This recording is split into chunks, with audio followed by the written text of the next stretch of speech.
That's it.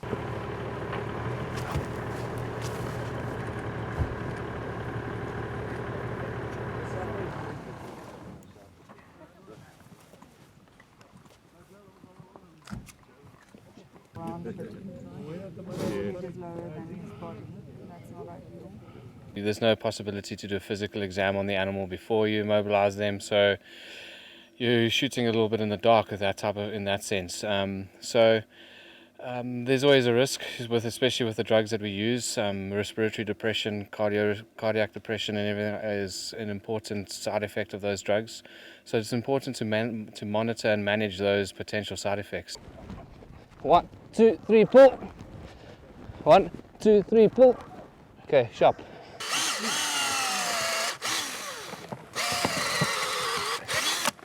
Face.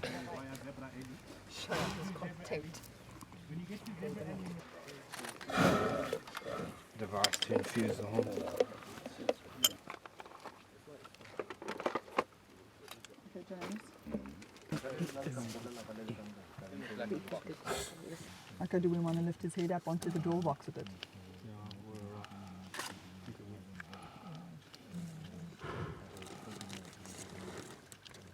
The process was based on the only existing research article that we had at the time, which was done by the University of Ohio, where it was found that rhino horns have a tubular structure. So basically it's like stiff fibers inside an amorphous mass, a natural composite material. And what we tried to assess is whether it was possible for us to, under high pressure, infuse liquid compounds into these tubules in a rhino horn and thus contaminate it to the point where it's no longer attractive as a medicinal product to end users or to be used for any kind of aesthetic appeal, so libation cups or ceremonial dagger handles. And that's why what we use is a combination of toxins and a colorant, a dye, so that the dye would prevent people from using it for aesthetic purposes, but the toxins would then dissuade them from using it as a medicinal product.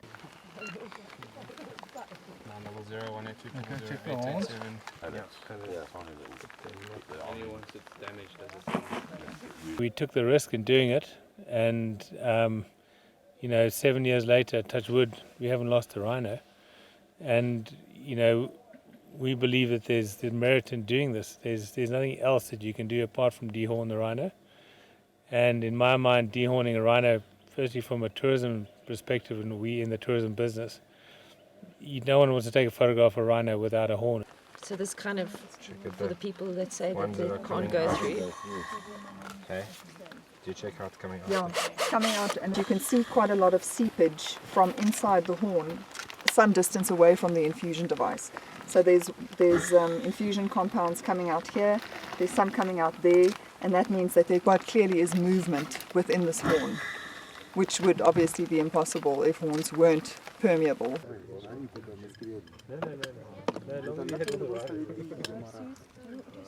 Rhino horns are still leaving the country across borders at a staggering rate. We have partnered with Wits University in an attempt to improve on the procedure by the addition of radioactive isotopes. So now you can make rhino horns that have been treated highly detectable, even by using benign sources of radiation, so that across international borders they can't be smuggled at all.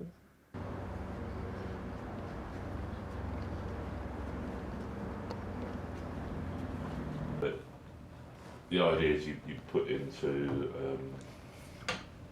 to inject it. It might be an idea to sort of lace horn with sort of radioactive traces, which would then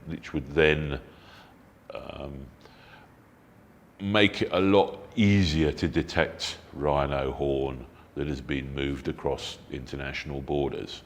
And it also then moves the crime from smuggling wildlife materials to the possibility of terrorism or terrorism-related charges, because these people now have radioactive and nuclear material, radioactive material in their possession.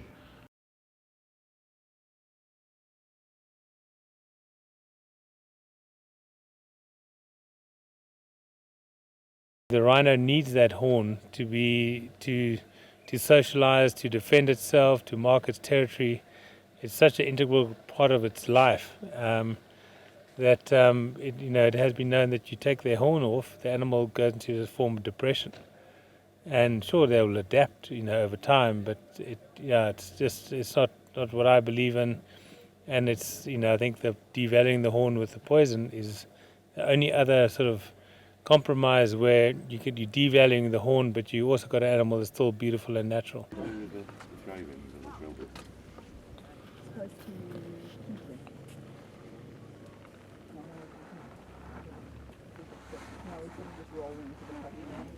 $27,000 a kilo. It's worth it go, I suppose. Yeah.